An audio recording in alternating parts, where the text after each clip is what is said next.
Good morning, शुभ सकाळ. आता सकाळचे वाजलेत 8 आणि आता जस्ट ब्लॉगला सुरुवात केलेली आहे. तर ब्लॉग शेवटपर्यंत नक्की पहा. तुम्ही म्हणत असाल सकाळी सकाळी काय करते, तर मी इथे माझे कानातले शोधत होती. तर 2-3 दिवस झाले मी नकली कानातले घातले होते, तर माझे इथे ना काळं काळं पडलं होतं. बघू शकतो तुम्ही इथे असं म्हणजे उठल्यासारखं होतं. जेव्हा आपण नकली कानातले घालतो ना, तेव्हा कानाला सवय नसते, त्याच्यामुळे ते उठल्यासारखे होतात. तर म्हणून म्हटलं आपले नेहमीचे ओरिजिनल जे काय आहेत ते कानातले घालूया म्हणून शोधत होती. तर आता घालते. आणि सकाळची माझी आंघोळ वगैरे झालेली आहे, फ्रेश झालेली आहे. इसबगोलचं पाणी वगैरे पिऊन झालं आहे. आता मला चहा बनवायचा आहे माझ्यासाठी आणि देवपूजा वगैरे आता बाकीची जी काही कामं आहेत ती करणार आहे मी. तर चला आता हे ठेवून देते. कानातले घातल्यावरती बरं वाटतं मला. ॲक्च्युली दररोज जरा वेगळे वेगळे घालायला पाहिजे, पण मला रोज बदलायला खूप कंटाळा येतो. काय माहिती, एकदाच आपले कानातले सोन्याचे कानातले घातले की काम झालं असं मला वाटतं. कारण त्याने कानांना काही इजा वगैरे पण होत नाही, त्याच्यामुळे मी मोस्ट ऑफ द नाही घालत. पण बाहेर जर का एखादा ड्रेस जरा वेगळा वगैरे असेल तरच मी चेंज करते, नंतर अदरवाईज नाही बदलत. काय माहिती, बऱ्याच जणांना आय थिंक अशी सवय असेल, पण बऱ्याच जणांना अशी वेगवेगळे कानातले घालायला, मॅचिंग कानातले घालायला खूप आवडतात. मी जास्त मॅचिंग नाही करत. मला जसं वाटतं आहे की बाबा ह्या ड्रेसवरती बरं वाटतं आहे तसंच मी कॅरी करत असते. ॲक्च्युली चांगली सवय आहे प्रत्येक ड्रेसवरती वेगवेगळे कानातले घालायला, छान पण दिसत. पण मला एवढी जास्त सवय नाही आहे. आणि यामधल्या काही बऱ्याचशा गोष्टी आहेत ज्या आम्ही वापरत पण नाही आहेत, तरी पण अशाच ठेवल्या गेलेल्या आहेत. तर ते पण मला आवरायचं होतं, पण आता सकाळी सकाळी ही कामं करत बसली तर स्वयंपाकाची कामं होणार नाही. आणि मग नंतर जसं जसं दुपार व्हायला लागते, गरम व्हायला लागतं आणि मग किचनमधली कुठलीच कामं होत नाही. म्हणून आता मी हे काम तसंच ठेवते. जेवढं जमतं आहे तेवढं काढून घेते मी. म्हणजे जे ठेवायचं आहे ते याच्यात ठेवते आणि जे काढायचं ते काढून टाकते. त्याच्यामध्ये काय काय ठेवले, पेन वगैरे ठेवलेत.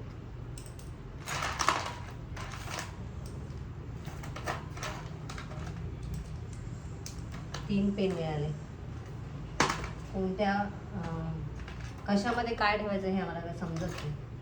कशामध्ये काही टाकून देतो आम्ही. क्लिप आहे. आता या नेल पेंट व्यवस्थित आहेत की नाही हे पण माहिती नाही. हे पण चेक करायचं. चालू असतील तरच ठेवणार आहे, कारण बरेच वर्ष झालेत मी नेल पेंट पण लावलेले नाही. ते तू पण लावत नाही, मी पण नाही. आता बघायचं हे चालू आहेत का नाही तर फेकून द्यायचे. चला, एवढ्या गोष्टी मिळालेल्या आहेत आणि हे असंच ठेवते मी आता. तर चला मंडळी, व्हिडिओ शेवटपर्यंत नक्की पहा. तर आता इथे मी देवांना छान असं उजळवून काढलेलं आहे. तुम्ही बघू शकता किती सुंदर अशी चकाकी आलेली आहे. हे बघा किती मस्त दिसतंय. तर यासाठी ना मी या पावडरीचा वापर केलेला आहे, चमक दमक. आता ही पावडर काय मी ॲडव्हर्टाईजसाठी तुम्हाला दाखवत नाही आहे, तर मी हा माझा एक्सपिरियन्स सांगते. खूप सुंदर छान निघतात याने देव. मी नेहमी पितांबरी वगैरे वापरत असते, पण पितांबरीमुळे माझ्या हातानं असं एकदम काहीतरी वेगळं काळं काळं पडायचं. तर ही पावडर वापरल्यामुळे मला अजिबात कसलाच त्रास नाही झालेला आहे. म्हणून मी तुम्हाला हे सजेस्ट करते. तुम्हाला जर का आवडलं तर नक्की ट्राय करा. ही पावडर मी डीमार्टमधून घेतलेली आहे, फर्स्ट टाईमच घेतली आहे आणि मला खूप छान वाटली, म्हणून मला असं वाटलं की तुम्हाला सांगावं. तर बघू शकता देवांना किती छान असे देव उजळून निघालेत. बघा मस्त चकाकत आहेत. तर यासाठी म्हणून मी तुम्हाला ही पावडर दाखवली आहे. तर चला आता मी देवांना छान असं त्यांच्या जागेवरती त्यांची स्थापना करते.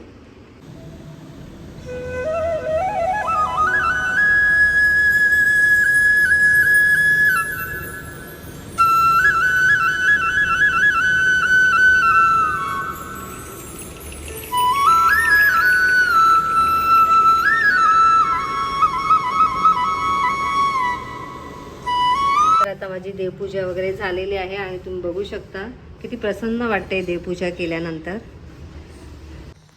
तर आता किचनमध्ये आलेली आहे आणि ते ना भगर भाजते. कारण आज मला ना एकदम हलकं फुलकं खावंसं वाटतंय. तर आज भगर आणि आमटी बनवणार आहे मस्तपैकी. आणि केतूला पण खूप आवडते भगर आमटी खायला, त्यामुळे आमच्या दोघींसाठी आज भगर आमटी करणार आहे. तर इथे आधी पहिले सुरुवातीला भगर आहे ना ती सगळी भाजून घेऊ शकता. ही भगर छान अशी मी भाजून घेते. भगर भाजल्यामुळे काय होतं, आपली जी भगर आहे ना ती एकदम मोकळी होते. आणि भगरीसाठी लागणारी आमटी करायची आणि त्यासाठी मी इथे भाजलेल्या शेंगदाण्याचं कूट पण करून घेतलेलं आहे. आणि इथे मस्त अशी भगर रेडी झाली. हे बघा एकदम मोकळी झालेली आहे आणि मस्त मऊ शिजलेली पण आहे. आणि इथे शेंगदाण्याची मस्त अशी आमटी पण रेडी आहे. यामध्ये मी चिंच पण टाकलेली आहे. गोड आंबट तिखट अशा चवीची ही आमटी बनवलेली आहे आणि ही जरा थोडीशी पातळच असते. मस्त असं आमचं दोघींचा लंच रेडी झाला आहे. आज एकदम दुपारच्या जेवणामध्ये हलका फुलका असा आहार ठेवला आहे मी. तर आता माझं आणि केतूचं जेवण वगैरे झालेलं आहे आणि आता जस्ट मी किचनमधली जी रग आहे ना ती धुतली आहे. कारण बरेच दिवस झाले ती धुवायची होती. 1 महिना झाला वाटतं जवळजवळ, धुतलीच नव्हती मी. रग किचनमध्ये मी अंतरत असते, तर बरीच खराब झाली होती, तर धुवून पण टाकली. आणि आता ऊन आहे म्हटलं तर वाळून पण निघेल. आणि गॅलरीमध्ये मस्त वारा सुटलेला आहे. आता जस्ट थोड्या वेळासाठी आभाळ आलेलं आणि आता परत लगेच ऊन आलं. ऊन सावली असं चालू आहे. तर चला आता मला आता कपड्यांच्या घड्या घालायच्या आहेत. स्टँडवरती जे कपडे पडलेत त्याच्या घड्या घालायच्या आहेत. आणि तुम्ही बघू शकता इथे माझे केस खूप ग्रे झालेले आहेत. तर मला आज हेअर कलर पण करायचा आहे. बघू आता काय काय करायचे, बरीचशी कामं आहेत. तर आता संध्याकाळचे 4:30 वाजलेत आणि आज लवकर मला चहा प्यायची इच्छा झाली. म्हणून ते चहा ठेवला आहे, कारण मला थोडीशी भूक लागली. आणि भूक लागली आहे म्हणून मग मी इथे चिरमुऱ्याचा चिवडा घेतलेला आहे, जो की मी काल बनवला होता. तर आता त्याच्यासोबत चहा पिणार आहे. तर चला, मस्त गरमागरम चहा. की तुला विचारलं चहा पिते का तर नाही पिते.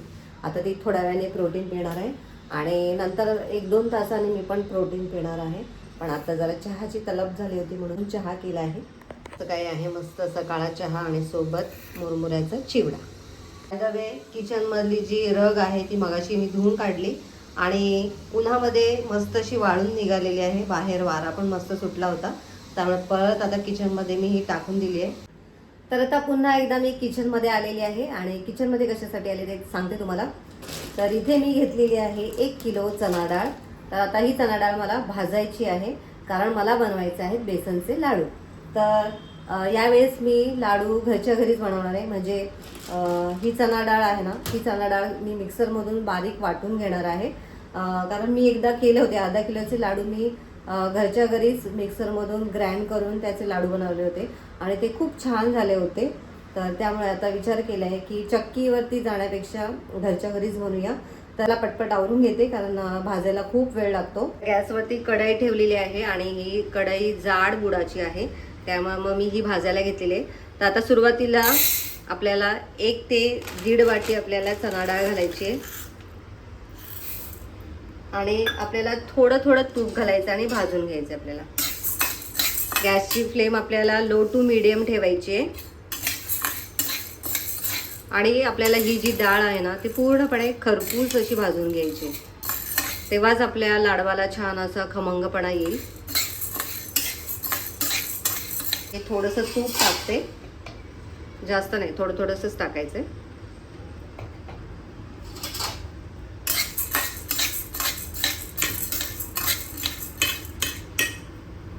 तर आता तुम्ही बघू शकता मस्त असा लालसर रंग आलेला आहे. तर इतपत आपल्याला ही डाळ छान अशी भाजून घ्यायची. थोडंसं तूप टाकलेलं आहे मी आणि आता मी ही डाळ काढून घेते. तर इथे अशा पद्धतीने डाळ काढलेली आहे आणि आता पुन्हा मी या कढईमध्ये डाळ टाकते.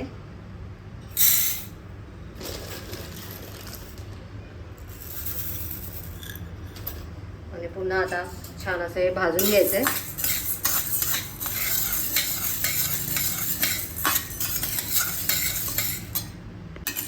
तर आता इथे ही डाळ पण छान भाजून झालेली आहे, तर ही पण काढून घेते आता यामध्ये.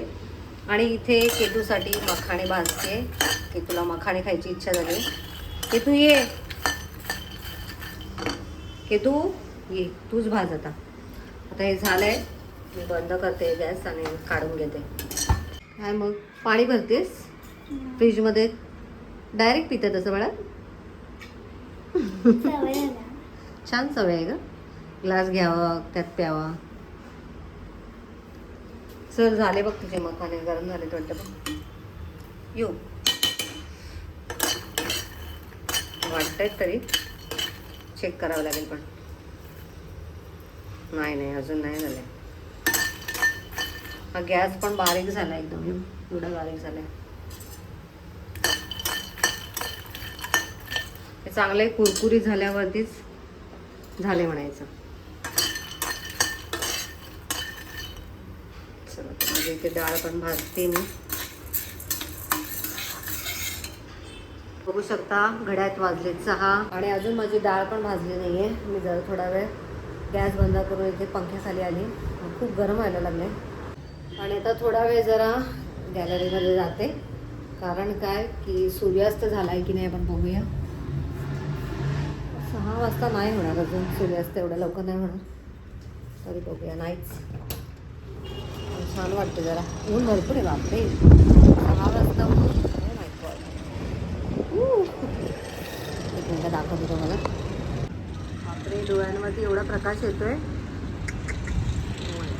वाव पोपट आकाशामध्ये आता जस्ट मला पोपट दिसला उडताना. किती मस्त वाटतंय बाप.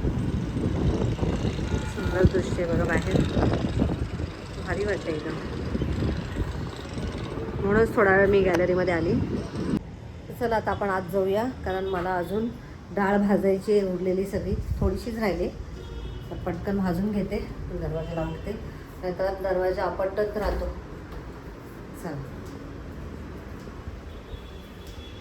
तू एक तू हे बघ मखाणे भाजले तुझे.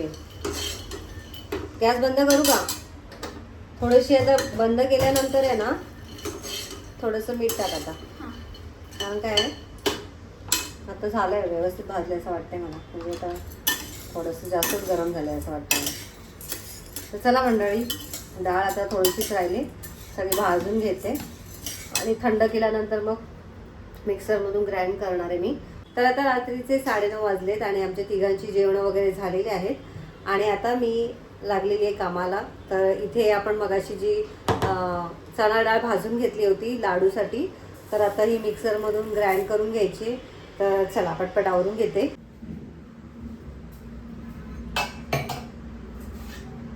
तर आता यामध्ये मी थोडी चणा डाळ टाकणार आहे.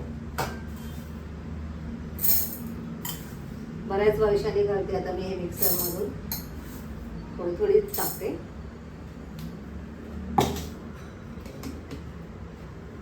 गणपती बाप्पा मोरया. चला फिरून घेते मी.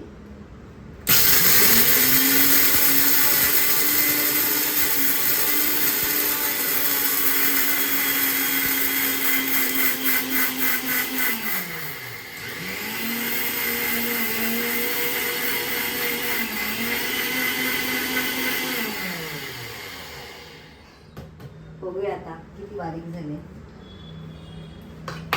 बघू शकता तुम्ही, बघा बऱ्यापैकी बारीक झालेली आहे आणि बेसन पिठाला रंग सुद्धा खूप सुंदर आलेला आहे. तर आता मी हे चाळून घेते. हे तर पहिले आधी हातावरती घेऊन बघते.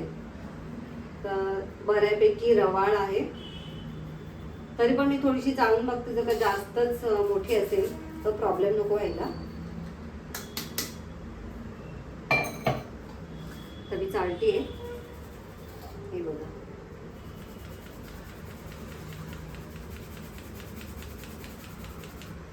जास्त जाडसर नाही वाटत आहे मला. तुम्ही बघू शकता इकडे. हे बघा इकडे एवढी जाडसर नाही वाटत आहे मला. मला असं वाटते चाळायची गरज नाहीये, कारण आपली डाळ स्वच्छच आहे आणि मला असं वाटते चाळायची गरज नाहीये. एकदम रवाळ झाली आहे बघा. आणि मला बेसन पिठाच्या लाडवासाठी बेसन पीठ जे आहे ते मला रवाळच हवं आहे, तर मी चाळत नाहीये.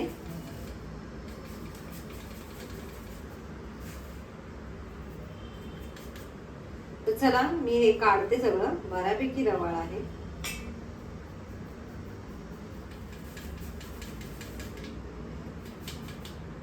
हे बघा बऱ्यापैकी आहे रवाळ.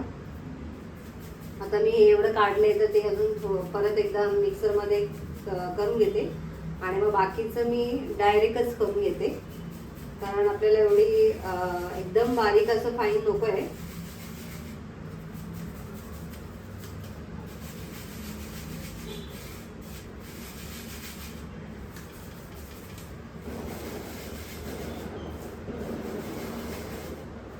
मला वाटतं अजून थोडंसं फिरवलं असताना तर अजून बारीक झालं असतं, मी पटकन काढलं ना. तर हे बघा एवढं निघालेलं आहे. तर आता हे परत मिक्सरमध्ये ग्राइंड करायला टाकते. बऱ्यापैकी बारीक होते मिक्सरमध्ये.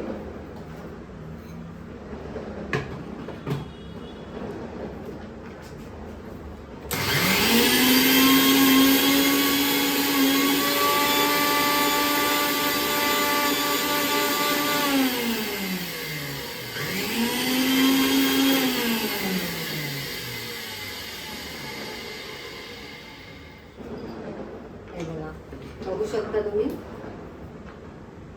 एकदम बारीक झालेलं आहे, फाईन झालेलं आहे. तर आता मी हे डायरेक्ट टाकते यामध्ये.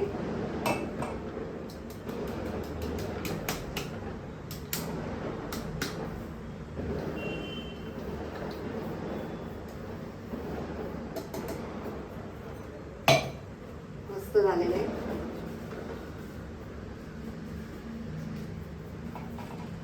आता परत घेते मी दुसरी डाळ.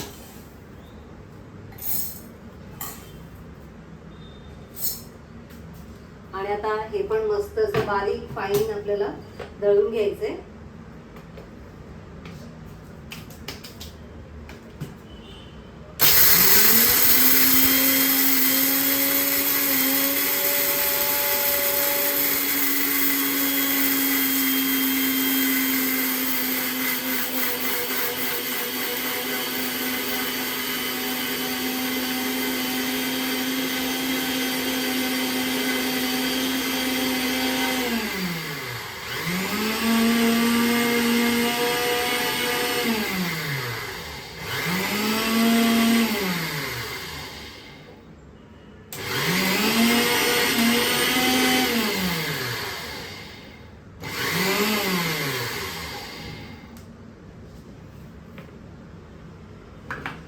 बघू शकता तुम्ही इथे एकदम बारीक फाईन झालेलं आहे.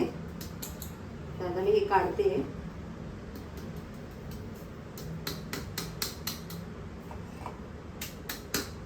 तर चला मंडळी, आता सगळं पीठ तयार करून घेते आणि सगळं पीठ काढून झाल्यानंतर मी तुमच्याशी बोलते. फायनली मंडळी तुम्ही बघू शकता बेसनच्या लाडवासाठी आपण जे पीठ तयार केले ते खूप छान झालेलं आहे आणि बऱ्यापैकी रवाळ झालेलं आहे आणि असं एकदम जाडसर पण नाही आहे आणि एकदम फाईन पण नाही झालेले, एकदम मस्त झालेलं आहे. तर अशाच पद्धतीचं पीठ मला लाडूसाठी हवं होतं, तर ते झालेलं आहे.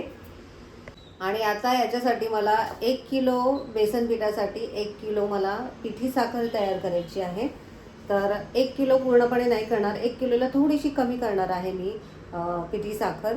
तर ते आता मी सगळं शूट घेत नाही, ते मी आता उद्या करीन, पण आत्ता नाही करणार, कारण आत्ता करून ठेवलं तर मला ते फ्रीजमध्ये ठेवावं लागेल, कारण बाहेर मुंग्या वगैरे लागू शकतात. तर मी हे सकाळी ह्याचं पीठ तयार करून ठेवेन. उद्या मी उद्या मी पिठी साखर तयार करेन आणि मग उद्याच आपण लाडू वगैरे करूया. आता बराच वेळ झालेला आहे.